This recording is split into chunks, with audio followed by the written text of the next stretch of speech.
സിങ്കിൻ്റെ ഓറുകളാണ് zinc ബ്ലെൻഡും കാലമൈൻ. Zinc blend എന്ന് പറഞ്ഞാൽ ZnS ആണ്. കാലമൈൻ എന്ന് പറഞ്ഞു കഴിഞ്ഞാൽ സിങ്ക് കാർബണേറ്റ് ആണ്.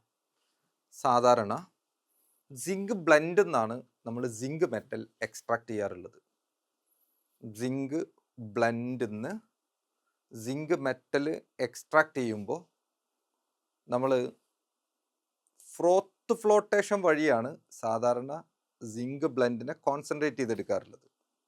ഫ്രോത്ത് ഫ്ലോട്ടേഷൻ. അതിനുശേഷം നമ്മൾ കോൺസെൻട്രേറ്റഡ് ഓർ ഫ്രോത്ത് ഫ്ലോട്ടേഷൻ വഴി എടുത്തു കഴിഞ്ഞാൽ നമ്മളത് റോസ്റ്റിങ്ങിൽ പാർട്ടിസിപ്പേറ്റ് ചെയ്യും. ആ റോസ്റ്റിങ്ങിൽ പാർട്ടിസിപ്പേറ്റ് ചെയ്യുന്നത് എന്തിനാന്ന് വെച്ച് കഴിഞ്ഞാൽ സിങ്ക് സൾഫൈഡിനെ ഓക്സിജന്റെ പ്രസൻസിൽ ഹീറ്റ് ചെയ്യല്ലേ റോസ്റ്റിംഗ് എന്ന് പറഞ്ഞാൽ.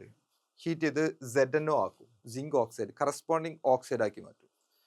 ആ ZnOയെ നമ്മൾ കാർബൺ വെച്ച് കോക്ക് വെച്ച് ഹീറ്റ് ചെയ്യും, നന്നായിട്ട് ഹീറ്റ് ചെയ്യും. അപ്പോൾ സിങ്കും ഇത് കാർബൺ മോണോക്സൈഡ് ആയിട്ട് മാറും. ഈ കാർബൺ ഇവിടുത്തെ ഓക്സിജനായിട്ട് റിയാക്ട് ചെയ്ത് കാർബൺ മോണോക്സൈഡ് ആയിട്ട് മാറും. സിങ്ക് ലോ ബോയിലിംഗ് മെറ്റലാണ്. അത് വേപ്പറൈസ് ചെയ്യും. അത് കണ്ടൻസ് ചെയ്യുമ്പോൾ പ്യുവർ മെറ്റലായിട്ട് കിട്ടും. എന്നിരുന്നാലും വളരെ കുറഞ്ഞ എമൗണ്ട് ഇമ്പ്യൂരിറ്റിയുടെ പ്രസൻസ് അവിടെ ഉണ്ടാവാനുള്ള സാധ്യത വളരെ കൂടുതലാണ്.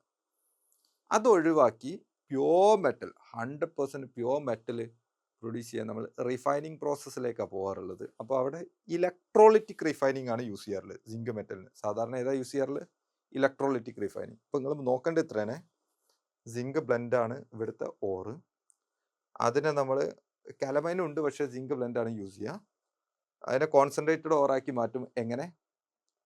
ഫ്രോത്ത് ഫ്ലോട്ടേഷൻ വഴി. എന്നിട്ട് അതിനെ റോസ്റ്റ് ചെയ്യും. റോസ്റ്റ് ചെയ്യുമ്പോൾ ZnO ആവും. ZnOനെ കാർബൺ വെച്ച് ഹീറ്റ് ചെയ്യുമ്പോൾ സിങ്ക് പ്രൊഡ്യൂസ് ചെയ്യും.